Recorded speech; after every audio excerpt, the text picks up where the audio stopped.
Pues muy buenas tardes a todos y a todas. Muchísimas gracias por estar aquí un año más. Es el tercer año consecutivo de esta cita de los lunes que organiza el Círculo de Bellas Artes. Los lunes al Círculo, un espacio de debate, de conjunto y periódico que está basado en la programación expositiva del Círculo de Bellas Artes. Muchos de vosotros ya sois habituales como público de este escenario en el que han participado, entre otros, pues, por ejemplo, Zizek, George Didi Huberman, Vandana Shiva, Juan Manuel Bonet, Joan Fontcuberta y otros tantos más. En este caso, este nuevo ciclo gira en torno, por un lado, a la propuesta cinematográfica de Andrei Tarkovsky, cuya inauguración de exposición es este próximo día 25, y vamos a tener, en este caso, en concreto, y sin antes decir, también quiero enumerar el espacio dedicado a la teoría de la arquitectura y al fotoperiodismo también, por supuesto. Pero nosotros, en lo que vamos a dedicarnos hoy concretamente, lunes día 22, y en esta inauguración nos vamos a dedicar a la exposición de Psicodelia, que podéis ver, Psicodelia en la cultura visual de la era Beat, 1962-1972, exposición que podéis ver en la Sala Picasso, en la primera planta del Círculo de Bellas Artes. Los lunes al Círculo van a ir recorriendo estas exposiciones, pero hoy contamos con nosotros para la inauguración al periodista musical, prestigioso, crítico. Podría decir tu biografía, Diego, y no sé si vale la pena, porque yo creo que todo el mundo aquí te conoce. Diego Manrique, muchísimas gracias por estar con nosotros. Gracias a ti y aprovecho para recomendar pues que en este ciclo de Psicodelia hay personajes francamente interesantes. Pau Riba, obviamente, aunque no juraría ver qué es exactamente lo que va a contar, o si lo que va a contar se va a referir a la psicodelia, aunque la vida de él es francamente psicodélica. Pero destacaría la presencia el día 12 de noviembre de Juan Carlos Susó, cuyos conocimientos sobre las dimensiones legislativas y mediáticas de las drogas en España son únicos y superiores a los del resto de los investigadores. Se supone que cuando se pregunta sobre qué es la música psicodélica, la respuesta es casi automática. La música psicodélica es la que intenta reflejar la experiencia psicodélica. Esa es la teoría, pero la realidad es mucho más compleja. La primera aparición, la primera referencia que hay al LSD es la cara B de un single de 1960 y voy a invitaros a escuchar pues 1 minuto 20 segundos de este tema que se llama LSD 25. Ya digo, publicado en 1960 por un grupo instrumental de California que se hacían llamar The Gamblers, los jugadores, los apostadores. Sí, cuando quieras, está preparado. Vamos a escuchar un poquito de este LSD 25 y intentar buscar a ver si aquí hay psicodelia.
Obviamente aquí no hay nada psicodélico. Esto es un instrumental brillante, por otro lado, de lo que se llama surf, que ese sí buscaba recuperar o proporcionar las impresiones que uno tenía cabalgando sobre una tabla de surf.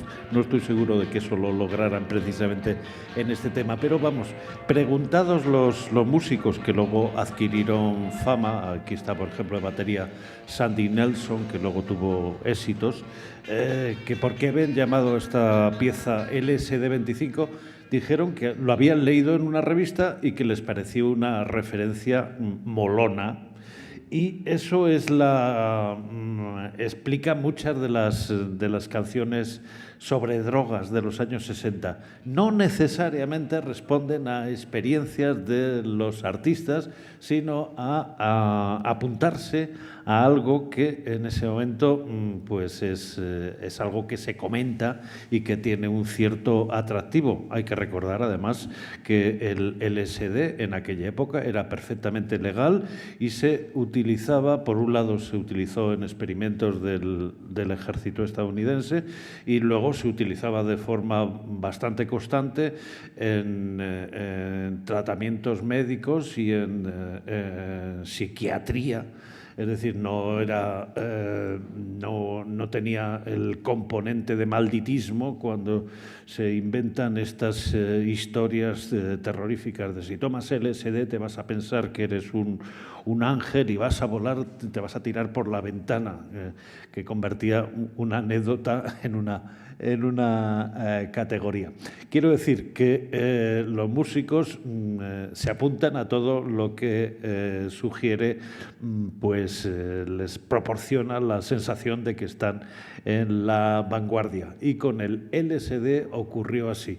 Era más fácil tener información sobre el LSD. De hecho, en 1964 hay ya una portada en una revista española, en el semanario Triunfo, sobre el LSD, como algo que es un instrumento para abrirnos la realidad y acercarnos a otros mundos. En aquel tiempo no se sabía, pero el LSD estaba de moda, por ejemplo, en los círculos de Hollywood, con personajes tan insospechados como Cary Grant, que eran verdaderos aficionados al LSD. Estamos hablando de una época en que naturalmente el LSD que circulaba era de máxima calidad y normalmente se tomaba en circunstancias protegidas con alguien que supervisaba esa experiencia. Con el tiempo, esa droga empieza a adquirir esa fama que acompaña. La misma etiqueta ya es peligrosa, no es ya droga, significa marginalidad, peligro social, etcétera, etcétera. Y durante mediados de los años 60 el LSD está en una situación curiosa, en el sentido de que no se puede comprar en las farmacias, por ejemplo, pero sí se utiliza en medicina. En España se hicieron experimentos en facultades de medicina con LSD.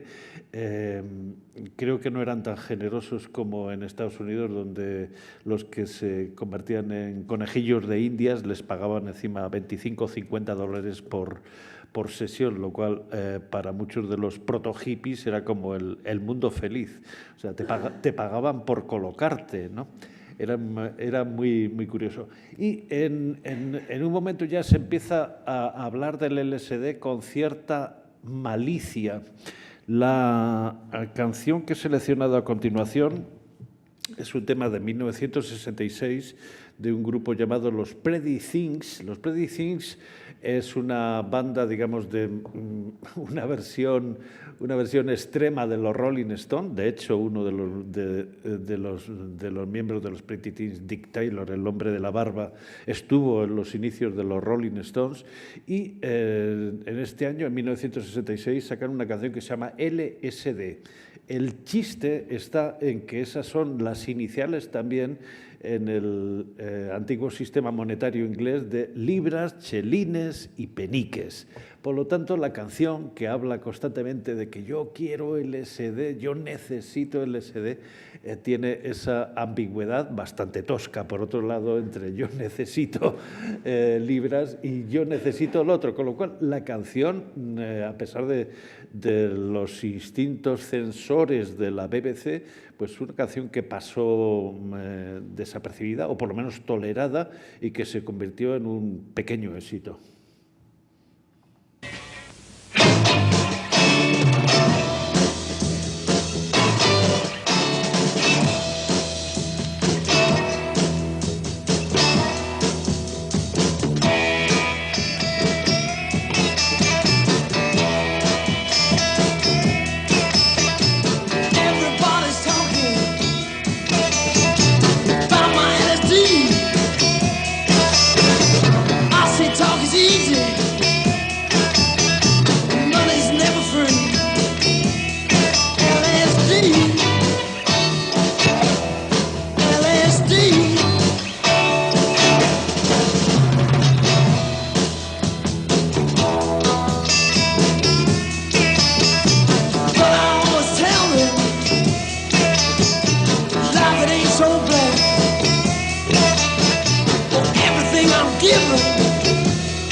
Haciendo todo lo posible para que esto sea lo más radiofónico que podemos. Precisamente cuando has dicho el tema de libras esterlinas y demás, he recordado, ¿no?, una cierta similitud al tema que abre el revólver, el Touchman. También va la cosa por ahí de impuestos y de monedas. Uh-huh. Tema también. Y quería decir también una cosa que antes no he añadido. Esta colección de pinturas, de cuadros, de carteles de esta exposición pertenece toda al historiador de arte Senet Primus. Él es checo-germano y cuando estábamos hablando en toda esta introducción y esto ya metido en temario sobre el LSD, él en la rueda de prensa afirmaba que, bueno, en sus momentos, en sus tiempos jóvenes, a lo más que podían aspirar ellos era a beber, a darse al alcohol. No daban para más, ¿no? Y también es curioso, cuando decías los experimentos médicos hechos por esa época, el psicólogo Stanley Lavrov estaba en ese momento allí, él proviene, porque sigue vivo, de la República Checa, y él estaba haciendo experimentos después de conocer precisamente a Albert Hofmann, que es el que puso ese nombre del LSD-25, porque eran 26 las combinaciones que pudo hacer de la dietilamida del ácido lisérgico, y él justo probó la gotita del 25. Y ahí el famoso viaje en bicicleta y todo. Exactamente, en 1943, mientras Europa se despedazaba, el doctor Hoffman tenía el primer gran viaje de su vida. Y además es interesante recordar que evidentemente a través de Suiza en Europa había un LSD puro que venía directamente de la fábrica, no como en California, donde enseguida se empiezan los químicos, más o menos underground, empiezan a fabricar su propio LSD de forma clandestina. Estoy seguro que a Inglaterra lo que no llegaba el LSD de California, sino llegaba el LSD de Suiza mucho más potente. A España llegaba muy poco, el que he mencionado para los experimentos que se hacían, experimentos muy, muy limitados, pero es curioso que esta canción que hemos escuchado de los Pretty Things fue versionada en español por un grupo de Barcelona que se llama Los Polares, y la ambigüedad que podía tener la original desaparece, porque aquí el mensaje de Los Polares es que El LSD es una droga que no es para ti. Incluso dice, aquí no hay ninguna droga, lo que hay es mucho sol y para las fatigas basta con un buen amor.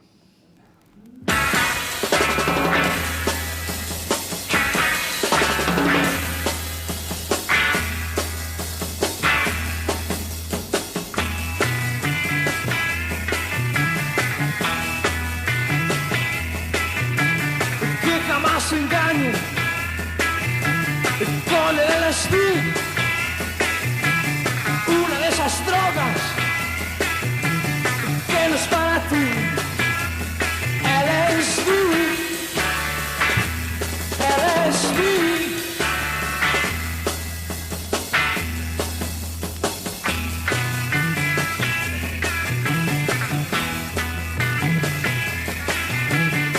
Aquí no hay neblina, lo que hay es mucho sol. Y para las fatigas más vale un buen amor. LSD.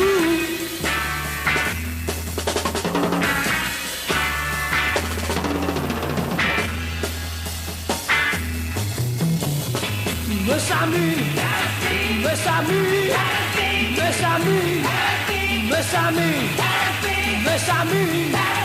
No es a mí, no es a mí. Los polares, señores, la droga es mala. Y aparte es innecesaria porque uno de los argumentos que contaba es que aquí tenemos sol.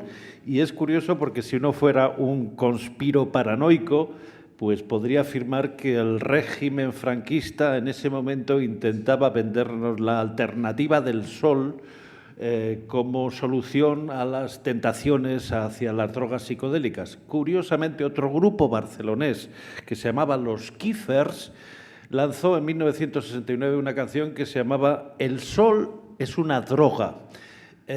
Musicalmente esto no tiene nada que ver con la psicodelia, de hecho lo vais a comprobar ahora porque entra además muy estridente, advierto. Era un grupo que evidentemente estaba copiando a los Canarios, al grupo Los Canarios de Teddy Bautista, y la canción es maravillosamente elemental. También tiene un pequeño juego en el que dice el sol es una droga, no se sabe si está diciendo el sol o el soul. Luego, muchos años después, esta canción daría título a una recopilación pirata maravillosa que se llama así, El Sol o el Soul. Eso es una droga de Monster, creo que lo llegó a sacar. Lo distribuían, pero no venía su nombre porque era totalmente ilegal. Pero vamos, como curiosidad paralela al mundo psicodélico, recomendaría escuchar 1 minuto 30 segundos de Los Kiffers y El Sol es una droga.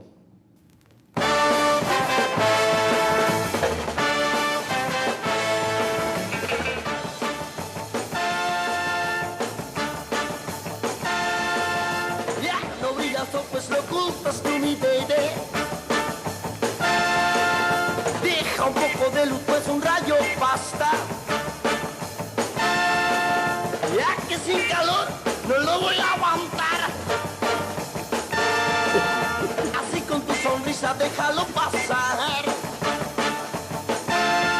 Porque el sol es una droga, el sol es una droga, el sol es una droga, baby.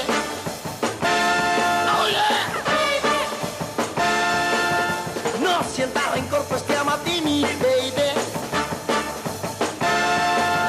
Y voy a pedirte que con tu mirada admires al sol y dime si te agrada. Pues con su resplandor sé que nunca engaña. Y al fin, el sol será tu droga, el sol será tu droga, el sol será tu droga, baby.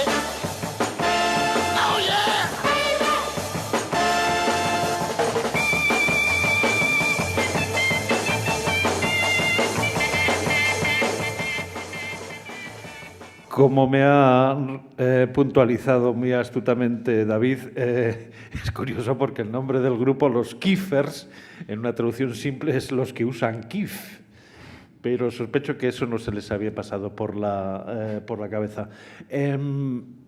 Esto es un poco de sociología barata respecto a la presencia del LSD en los años 60 en España.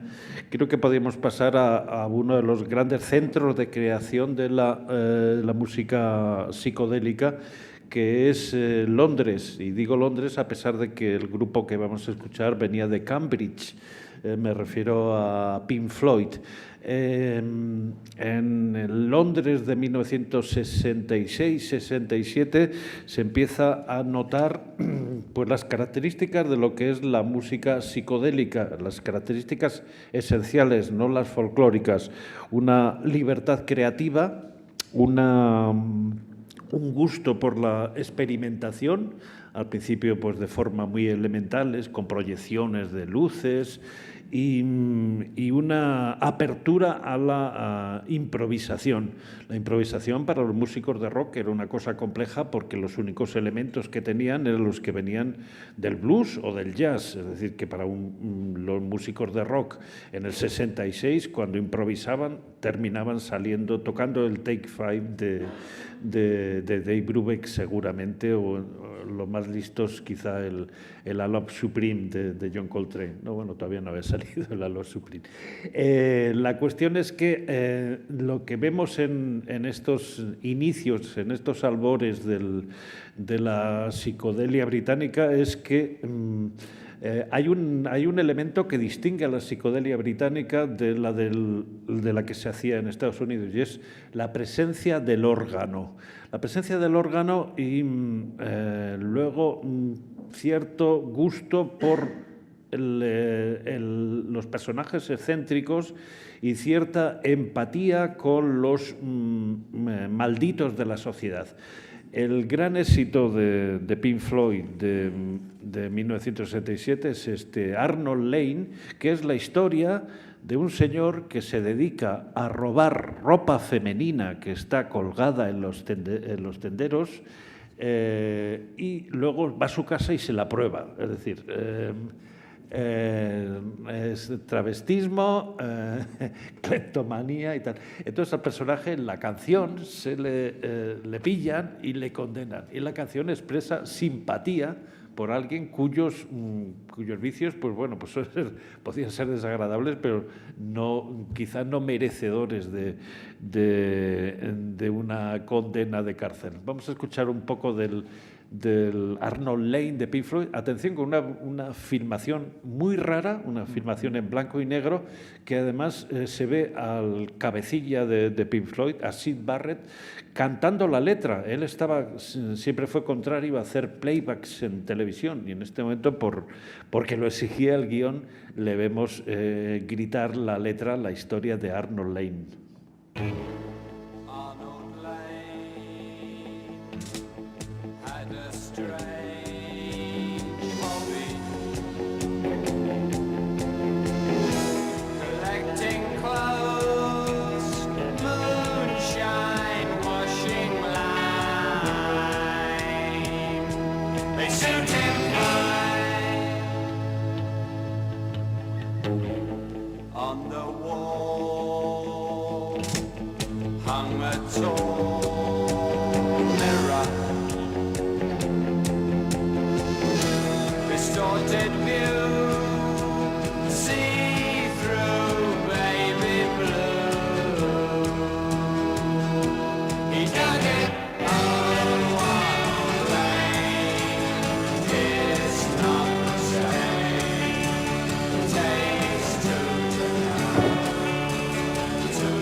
Why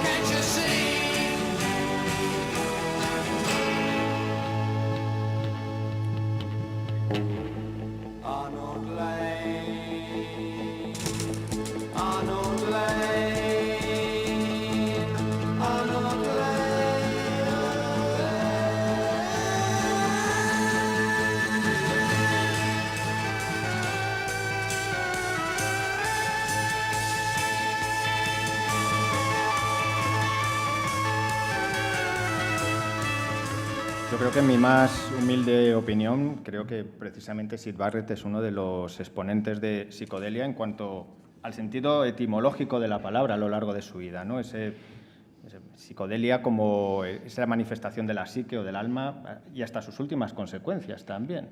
Sí, yo tampoco quiero participar en ese proceso de beatificación de Syd Barrett, porque la verdad es que la segunda parte de su vida es muy terrible.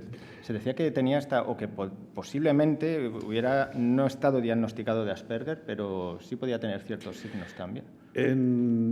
Estamos ahora en unos tiempos en que seguramente si apareciera Atila el Uno, le buscarían 2 o 3 enfermedades para justificar las masacres que hacía, ¿no?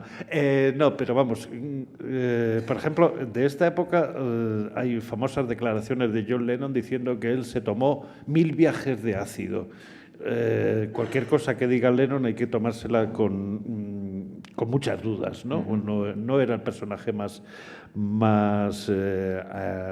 sincero o más correcto en sus memorias, pero posiblemente Syd Barrett sí que se tomó 1000 viajes y el resultado es que se convirtió en una especie de vegetal. Me gustaría destacar que hay un elemento en la psicodelia británica que lo hace, que conecta con tradiciones literarias que ya existían en aquel país, sobre todo en la llamada literatura infantil. Hay una presencia constante del nonsense de Lewis Carroll y de hecho es como si todos esos músicos se hubieran leído las obras de Lewis Carroll y sus coetáneos, aunque eso también ocurría en California. De hecho, la primera muestra de rock psicodélico californiano que he preparado se refiere específicamente a Alicia en el País de las Maravillas. Es el maravilloso, deslumbrante White Rabbit que comienza con estos versos. Una píldora te hace grande, otra píldora te hace pequeño y las que tu madre te da no te hacen nada. Vete a preguntar a Alicia cuando ella tiene 3 metros de altura.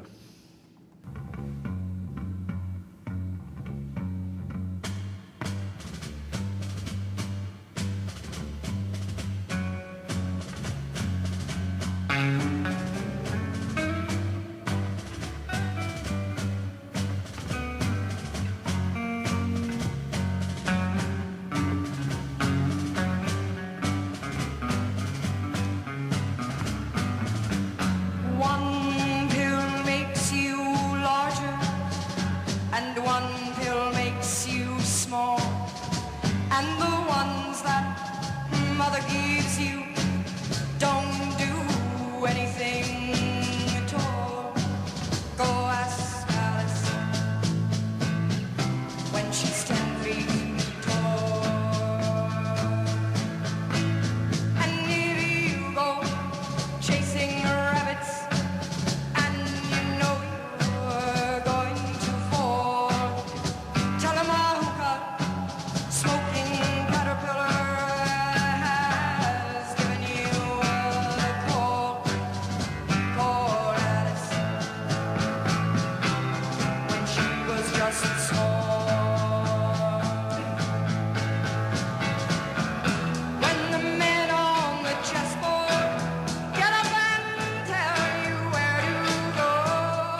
Alimenta tu cabeza, decía Grace Slick, que por cierto es una enamorada de la cultura española, o más tópicamente de la cultura andaluza, y de hecho siempre ha reconocido que había lo que ella veía elementos españoles en la construcción de este tema, el conejo blanco.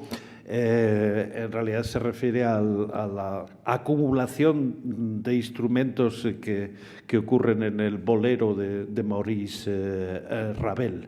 El tema terminaba diciendo eso, alimenta tu cabeza, y evidentemente se estaba refiriendo al LSD.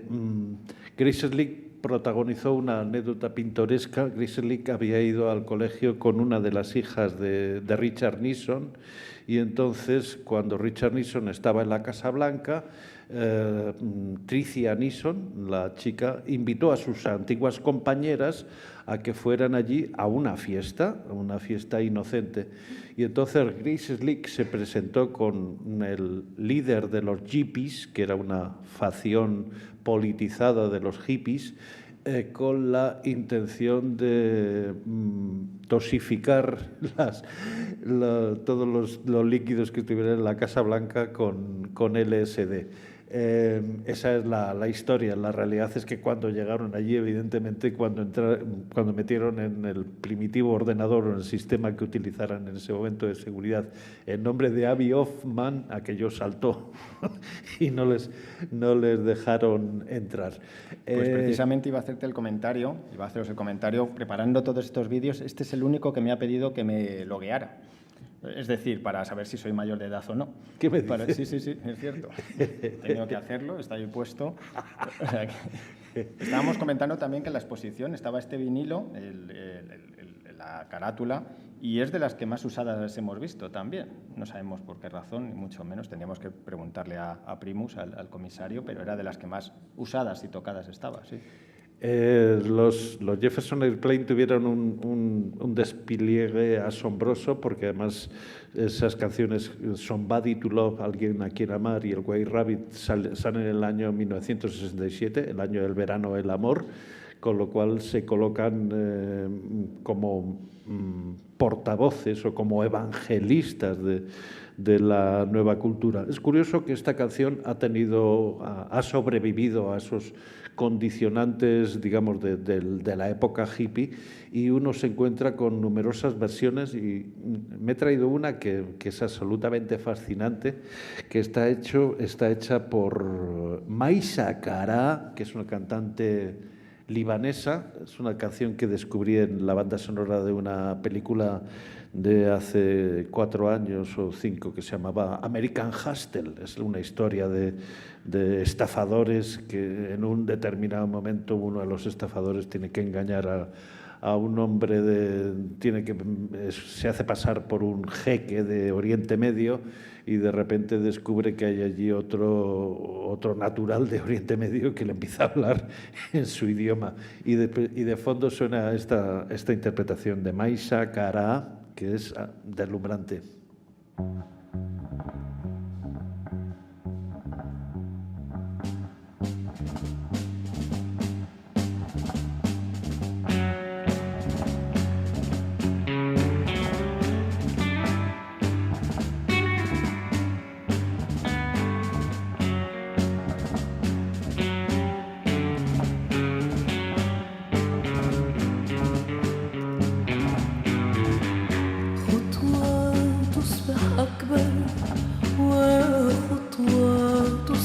أصغر ثم تعلو في الظلمة سريا تعلو من أنا تعبر اسأل آنس كيف الحزن طال أمضي أطارد الأرانب لكن النجاح محال نداء خافي وحائر وليل حزن محتاج تنادي آنس طريق الظلمة طال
habrán percibido que los protagonistas o los que aparecen en este vídeo bailan todo lo que sea necesario. Cuando la música psicodélica nació, no se sabía cómo bailarla.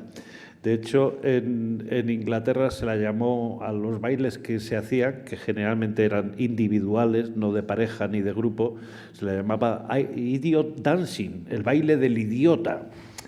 En realidad, la psicodelia, mientras que en Inglaterra es como una derivación de la voluntad artística del pop, en Estados Unidos tiene unas connotaciones ideológicamente más radicales porque está conectada con el movimiento hippie, un movimiento que también ahora lo vemos como algo folclórico, pero que en aquel momento producía una contestación brutal en una sociedad que estaba implicada en la guerra de Vietnam, una guerra que se veía todos los días en los telediarios, lo que estaba ocurriendo y que afectaba directamente a los adolescentes que estaban sometidos al servicio militar y podían terminar allí. No los estudiantes, que eran los principales opositores,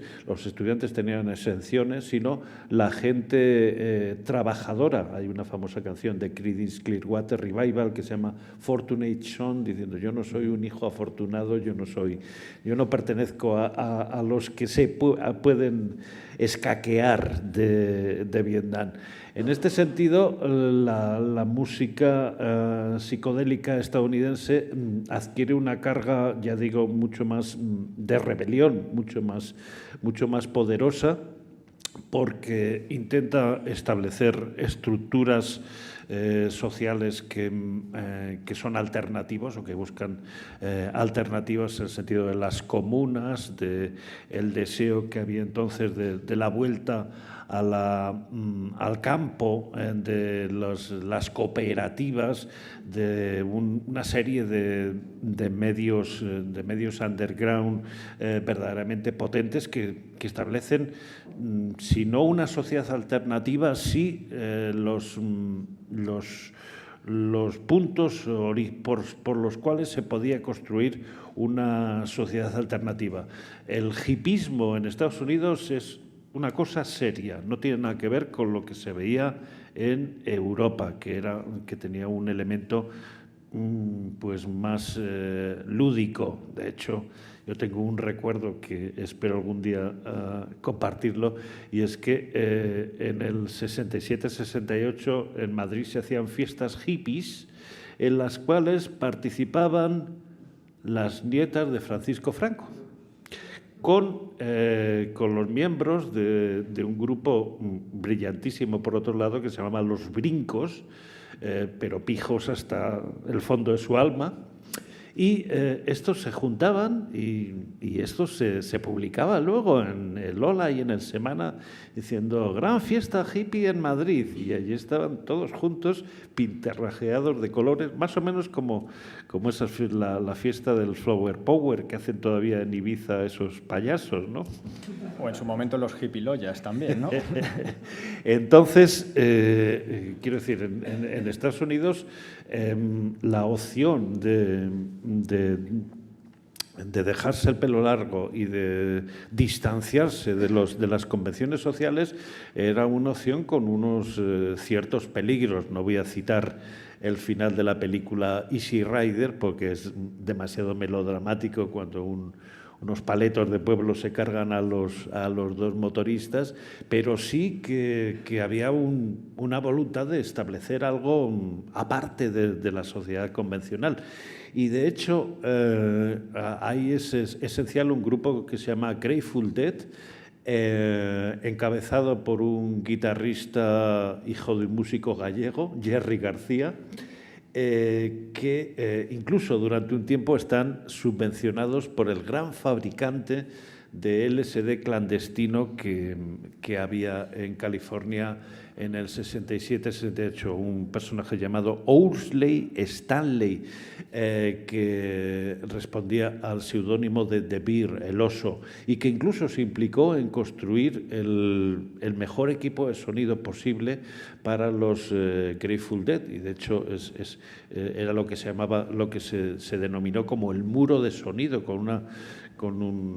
que era muy poco práctico para llevarlo de gira, pero tenía un volumen que ninguno de los grupos de aquella época tenían. Los Grateful Dead,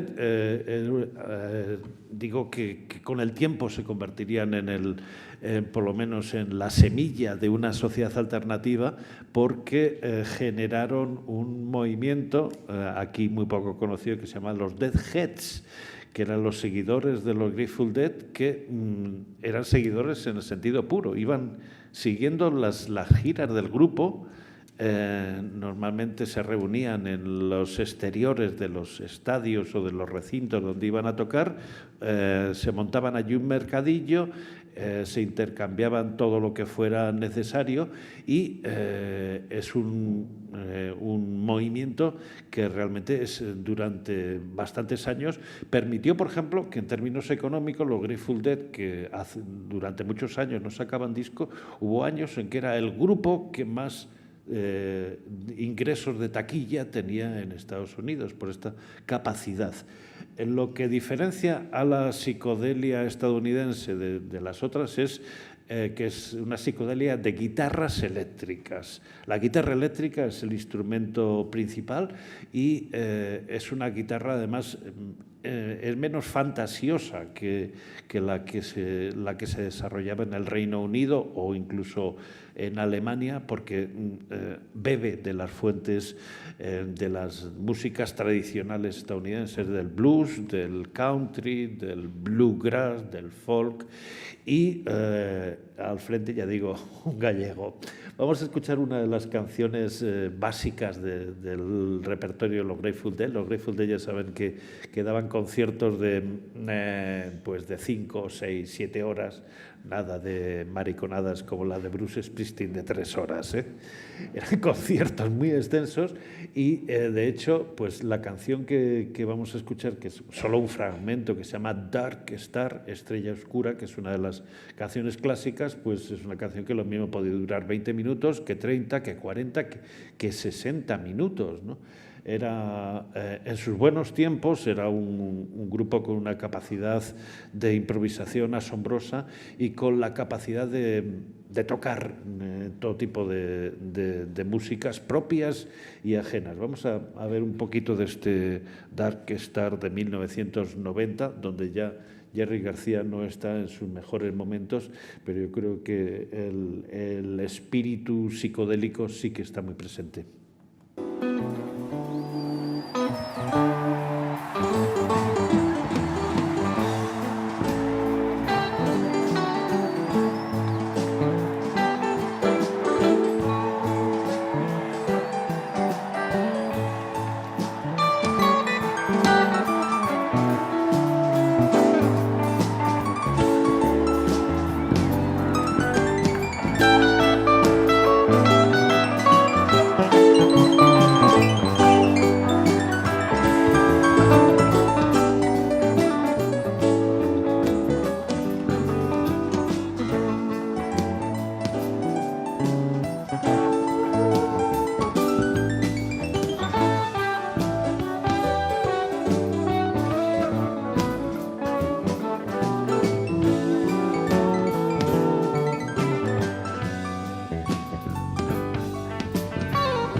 imagino que el realizador de este vídeo, esa insistencia en poner al batería es porque tiene una pinta de sátiro y porque la verdad en ese tiempo luego sale la imagen de Jerry García. Jerry García estaba ya muy deteriorado con realmente apenas voz y tal, aunque como se puede comprobar su guitarra, el lirismo de su guitarra todavía es extraordinario. Estamos aquí hablando y quizá nos hemos olvidado de decir qué es la música psicodélica. Es una pregunta que nos hacíamos antes. Yo digo que no es necesariamente la que reproduce la experiencia del LSD, sino es una música liberadora que se aprovecha de la tecnología que permite modificar el sonido, algo muy evidente en los pedales de la guitarra, que rompe las convenciones y que en este sentido se puede aplicar a géneros musicales muy alejados del origen, de lo que se escuchaba en los ballrooms, en los locales de conciertos de San Francisco. Por ejemplo, hay un subgénero absolutamente deslumbrante que socialmente no tiene nada que ver con eso, que es el soul psicodélico, que es obra de un productor de la Motown. La Motown era una compañía rígida donde no se permitían, por lo menos oficialmente, nada que tuviera que ver con las drogas, pero que gracias al productor Norman Whitfield empieza a experimentar con desarrollos largos, con letras sociales, y logra algunos de los momentos más álgidos de esta compañía, que originalmente estaba basada en Detroit, una ciudad industrial, y que luego termina en Los Ángeles. Me gustaría aprovechar, aunque ya sé que esto es escaparse un poquitín de la idea del rock psicodélico, a los Temptations. Los Temptations es el gran grupo como productor de Norman Whitfield, y allí sacaron a principios de los años 70 varios LPs de lo que llamaban psicodelia, que si uno veía las portadas, pues era que llevaban los Temptation, en vez de llevar ropa de boutiques, pues llevaban ropa colorida, ¿no? Pero musicalmente el resultado era absolutamente deslumbrante. Vamos a comprobarlo con esta pieza que se llama Papa Was a Rolling Stone. Papa era un canto rodado, era un peligro. Es un drama, pero la construcción sonora de esta pieza es absolutamente deslumbrante, y aunque sea más rígida que cualquier disco psicodélico, la influencia de la psicodelia está clarísima en esa libertad, en esa tolerancia con la que el productor Norman Whitfield trabajaba.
Say my daddy died, yeah.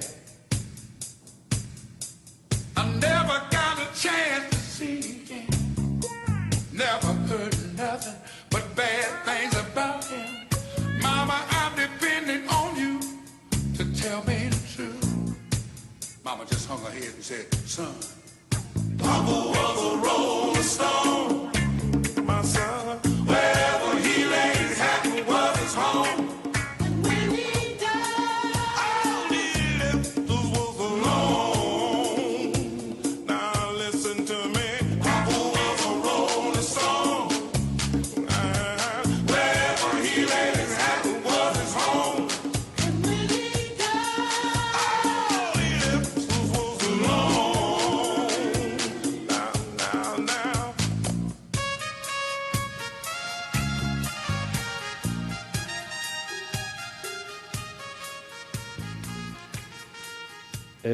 David inmediatamente ha pillado el secreto de este vídeo.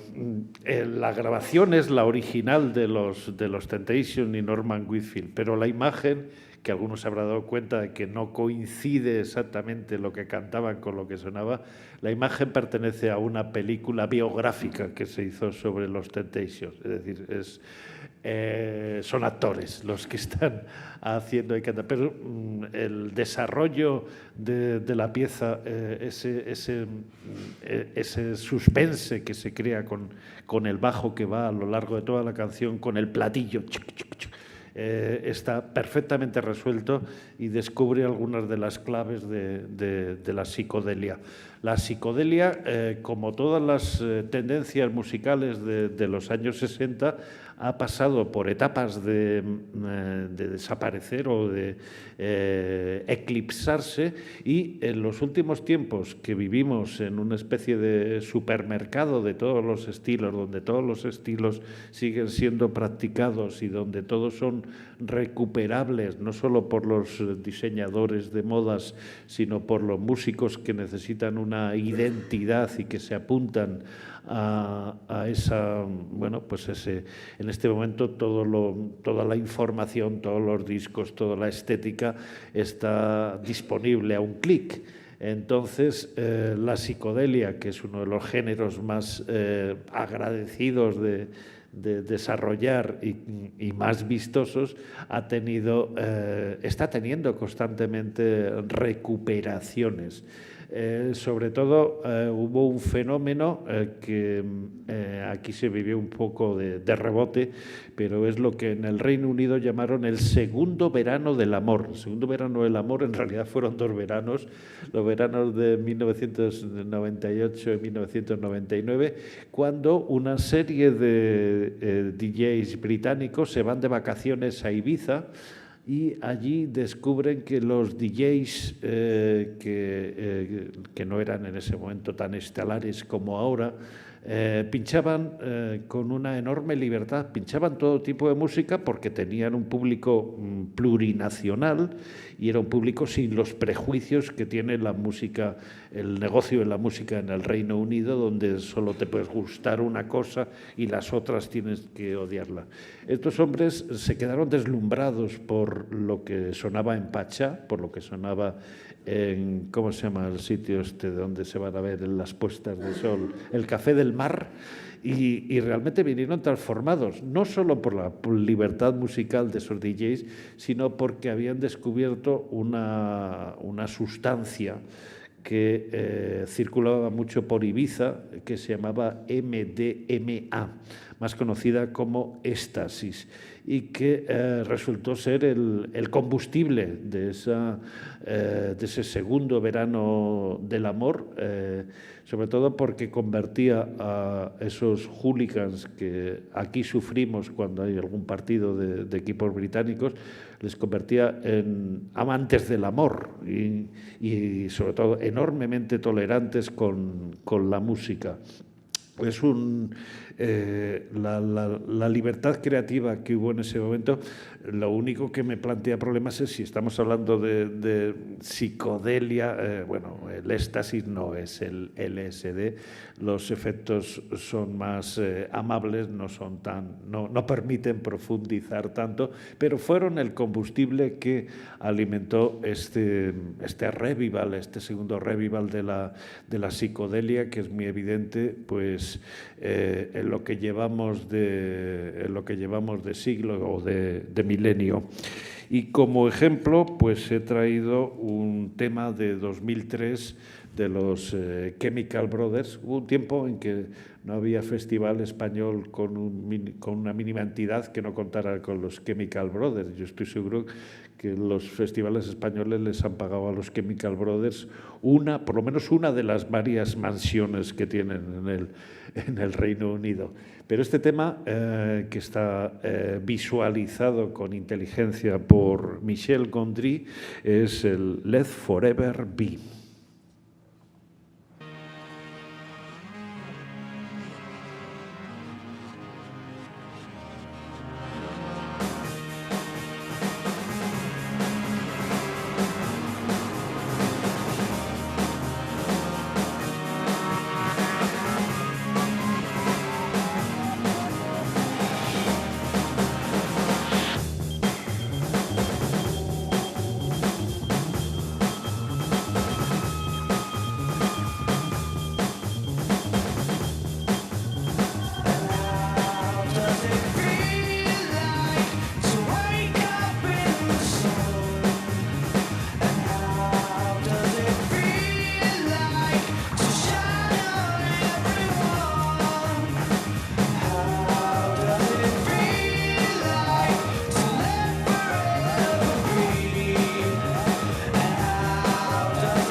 Dos observaciones. Primero, estoy seguro que Ringo Starr maldecirá esa peculiaridad de las leyes del copyright que no le permiten asegurarse pues los aciertos instrumentales, porque esta batería que aparece en 220.000 discos está sacada del Tomorrow Never Knows y ha inspirado a 100.000 discos de este tipo de acid house o como lo queramos llamar. Y segunda, que esas técnicas tan vistosas de multiplicación de imagen que en su primera aparición quizá en las películas de Busby Berkeley pues requerían una complejidad de cámaras en el cielo o en el techo de los platós y tal, y ahora se pueden hacer prácticamente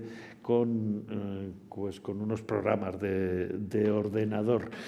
Son las consecuencias del mundo digital en el que estamos viviendo, en el cual pues lo primero, en su primera aparición, los hallazgos creativos suponen una gran ruptura y en este momento pues ya son simplemente opciones estéticas que están al alcance de los manitas que manejan realización de vídeo o que manejan creación de discos, que en muchos casos, o en algún caso, son discos hechos sin intervención de seres humanos, quiero decir, con sampleos, con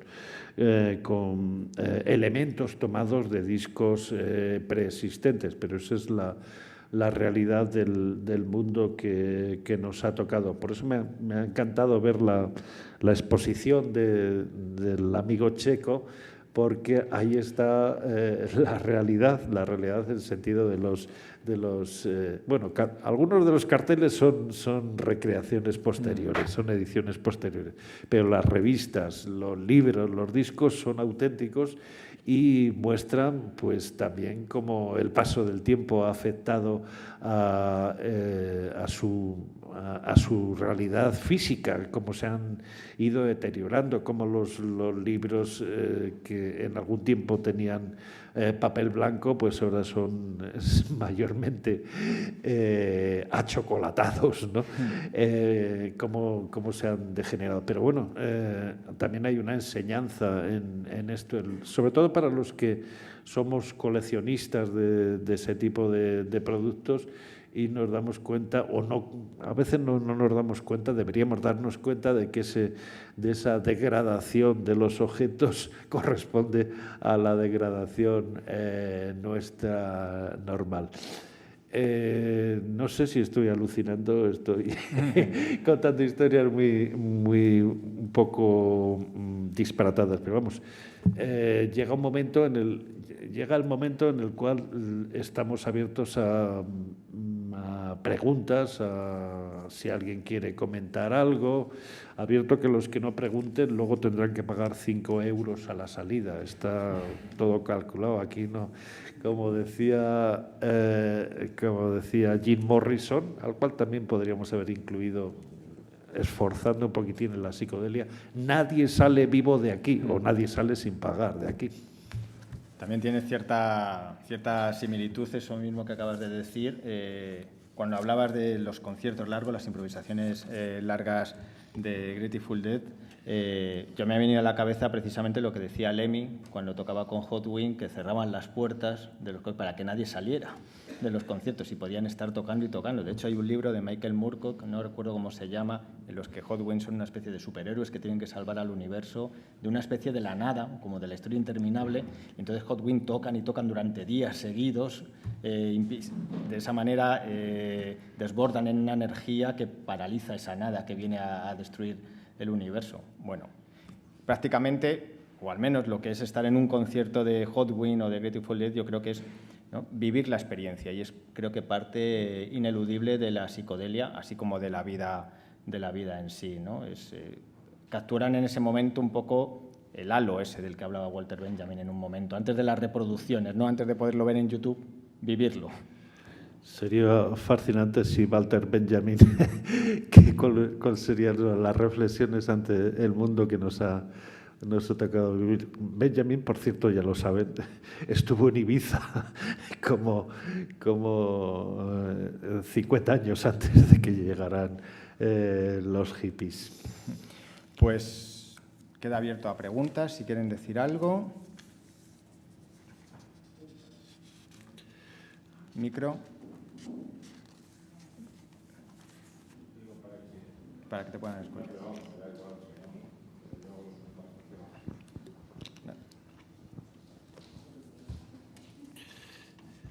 Bueno, Diego, ¿esto? Sí, quería agradecerte primero. Haré una pregunta, pero primero no sé si te lo he oído o lo he soñado o me he colocado con algo, pero me gustaría que volvieras un momento, David, a la imagen de los Kiffers. ¿Es posible? ¿De los Kiffers? Sí, a la carpeta. Ajá. No sé si lo has dicho buscarlo. o lo he decriptado yo. Voy Eso a es ir una broma y a continuación ya tengo una pregunta seria. A ver, un momentito. Ahí lo tienes, no hace falta que lo abras, no hace falta. Ahí pone el título. El sol es una droga, sí. No, pone LSD. LSD, clarísimamente. La S del sol acrónimo, es y debajo la D. Esto está clarísimamente encriptado y, bueno, es la propaganda. Por debajo del tema del franquismo o del control o de los canarios, que es verdad que se parecía mucho al sonido de los canarios, ahí lo que dice es LSD. Es cierto, porque además en aquel tiempo, como bien sabes, había la gente, más que ahora, estaba buscando ese tipo de referencias. Sí. Y, por ejemplo, inmediatamente que salió el Sgt. Pepper de los Beatles, todo el mundo dijo que Lucy in the Sky with Diamonds era una referencia a un viaje de LSD. Y John Lennon se pasó los 13 años siguientes que vivió negándolo totalmente, lo cual, siendo John Lennon, tampoco es una garantía de nada, ¿no? Diciendo que era un dibujo de su hijo Julian. Pero bueno, si cuando detectas algo y detectas que hay un mensaje, pues puede ser fácilmente que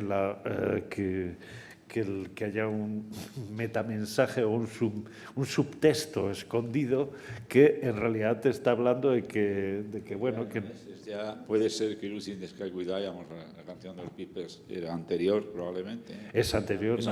naturalmente. Esto es del 68, esto ya por ahí. Esto es del 70, digo del 69 y es anterior. Y ese tipo de juegos aparecían, quizá no tanto en músicos, pero sí en dibujantes, como por ejemplo Juan Carlos Eguillor, que es un maestro del dibujo más que psicodélico, pop, y que tenía mucha presencia en la prensa juvenil española, ¿no? Pero bueno, estamos hablando de una época en que la cultura musical en España era tolerada, pero tenía que expresarse con mucha represión y con mucha autorrepresión, sobre todo, ¿no? Y no, ese tipo de alegrías no se podía jugar fácilmente con el LSD, que a partir del 67 es ya ilegal en España, y es muy posible que esto a pesar de su aspecto de chicos sanos, pues se echaran unas risas. Eso es el Kif que decía David. Efectivamente, han hecho dos en la portada. Quería hacerte una pregunta para que nos informaras, porque ha estado muy bien. Una cosa que me ha sorprendido mucho, en el mejor de los sentidos, porque abre cosas, es esa indicación constante que has hecho de caminos paralelos, de derivaciones, de mestizajes, de cosas así, ¿no? Como al principio en White Rabbit, por ejemplo, que lo oímos, esa guitarra prácticamente flamenca. Yo creo que Glacier League publica un disco que se llama Flamenco en un momento dado, pero igual que luego en el disco de Temptations, es decir, todas esas cosas que se van mezclando, que a lo mejor es característico. Pasa también, lo digo como indicación, pasa también en la exposición abajo. Si te fijas bien, en muchísimas de las portadas que nos parecían muy, muy modernas, de repente te das cuenta de que las mujeres, muchas proceden de los dibujos de la secesión vienesa, lo ves nada más aquí, es decir, el tipo de melena tal, podrían ser de 1900, Viena 1900. Ves una imagen ahí abajo de Poe, de Alan Poe, que podría salir de una cosa de romanticismo, hay muchísimo romanticismo. Es decir que, o en lo que decías antes, las referencias a Lewis Carroll, pues las referencias, por ejemplo, al opiómano de Quincy, a los paraísos artificiales de Baudelaire, es decir, a tantísimas cosas que hay anteriores, o los hashishin del libro de Marco Polo, y todo eso que está también, ¿no? Y yo personalmente soy muy aficionado, pero no lo había visto nunca con esa claridad que hoy has mostrado, aunque sea solo por pequeñas ráfagas, esos mestizajes, ahora que se habla tanto de mestizajes en música, y que resulta tan maravilloso en esa mujer, que me voy a buscar los discos, esa tal Kaaba, o ¿cómo se llama la mujer esta? La chica libanesa. Sí. Maísa, con dos S, Karaá, terminando con dos As. No, lo curioso es que una vez de que es una versión fantástica de White Rabbit. Adaptas la mirada psicodélica, casi todo te parece psicodélico. Por ejemplo, hay un género peruano que ha sido recuperado en los últimos tiempos, que es la chicha, la cumbia de la zona amazónica de Perú, y que pues lo han vendido como la psychedelic cumbia. ¿Y cuál es el secreto? Pues que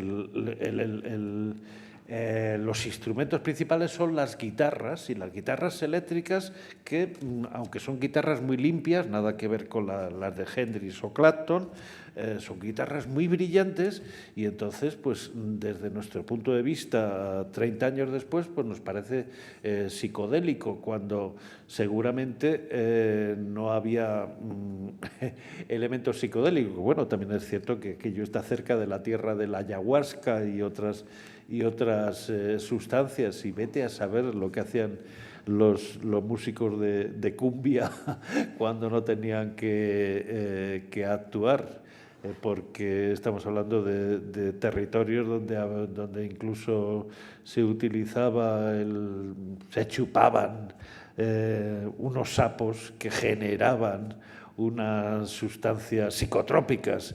La verdad es que hay que estar francamente desesperado para chupar el dorso de un sapo, pero bueno, cosas más raras se hacen en esta ciudad y en este mismo momento. Pues yo creo... ¿Queda alguna pregunta más? ¿Sí? Hola, buenas tardes. Gracias. Mi pregunta es sobre todo en torno a la producción de estos grupos, en sus orígenes, porque hemos visto que la psicodelia pues, puede llegar hasta ahora. La producción en los orígenes de la psicodelia, si era más bien la música grabada en directo, o si estaban producidos los discos en general, y si en ese sentido llamar a lo que ahora se llama la neopsicodelia es acertado o es otra cosa. Hombre, la psicodelia aparece en el momento en el que la grabación se abre, es decir, se pasa de trabajar con 2 o con 4 pistas a trabajar con 8 pistas. Los Beatles hacen el Sgt. Pepper con 4 pistas, que algo ahora es absolutamente... 4 pistas se utilizarían para grabar media batería, ¿no? Ellos, sin embargo, lo conseguían.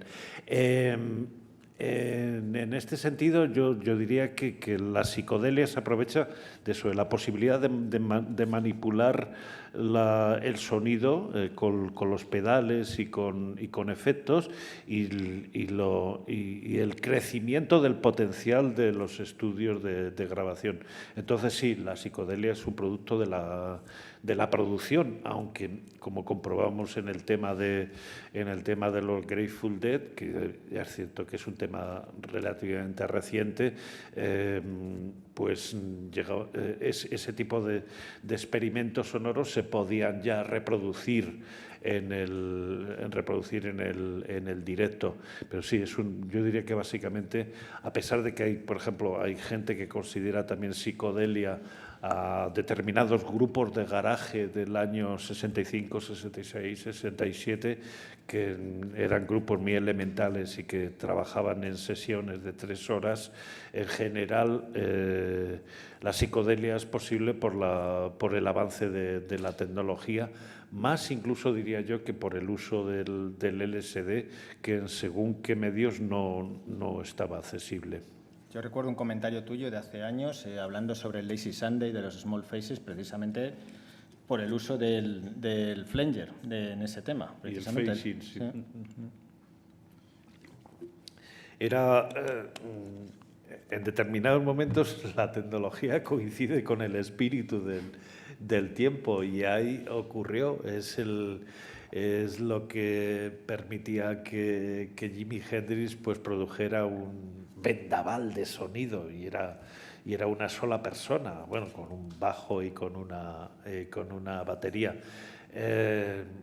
Y sobre todo esa sensación de que estás que estás abriendo territorio nuevo, que yo creo que es algo que el público lo siente, el músico lo siente y sus colegas lo sienten, ¿no? Cuando recién salido el Sgt. Pepper, los Beatles recién salido, 5 días después, van a ver a Jimi Hendrix en el Teatro Savile de Londres, y Jimi Hendrix empieza el concierto tocando el Sgt. Pepper, la canción. y se quedan boquiabiertos porque ellos se han tirado días, horas para conseguir ese sonido y de repente sale ese negro cabrón y que encima es zurdo y lo toca, todo lo que a ellos les ha costado tanto. En ese sentido, el espíritu de competencia entre los músicos, que funcionaba mucho en esa época, es lo que permite que la música de los 60 va con un acelerón tremendo. ¿Alguna pregunta más?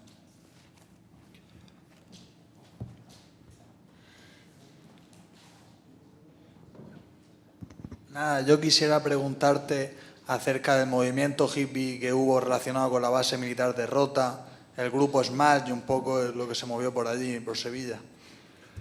Yo tengo una teoría que no es popular, pero que es que aquí se ha hipervalorizado, se ha revalorizado demasiado la influencia de las bases americanas. Las bases americanas era obvio que eran centros de los cuales se difundían discos y se difundían en algún caso instrumentos, pero la realidad, por ejemplo, es que las famosas emisiones de Radio Torrejón en Madrid no las escuchaba nadie porque eran en frecuencia modulada y las radios que había en España entonces solo tenían onda media. En ese sentido, me parece que se sobrevalora demasiado el papel de las bases. En el caso de Rota ya hay un elemento particular y es que empiezan a llegar americanos que quieren estudiar flamenco y que lo hacen con Diego del Morón. Entonces, hay ya un conocimiento personal, un acercamiento que no es solo el que de repente los soldados repartan o compartan sus discos con los nativos, sino que son quizá no soldados, pero sí hijos de soldados los que empiezan a formarse en las técnicas de los guitarristas flamencos y de hecho graban cintas con sus lecciones y las difunden. Sí que hay un elemento en el que se facilita que el hipismo andaluz brote allí más fácilmente que no en Málaga o en Almería, que no tenían el acceso a esa información. Gracias. Pues yo creo que lo podemos dejar aquí. Solamente remitirnos una vez más a esta exposición que podéis ver en la Sala Picasso hasta el 20 de enero, Psicodelia. Y también, que antes se me ha pasado y es momento de decirlo, en el Cine Estudio también se hace una selección de películas, un ciclo dentro de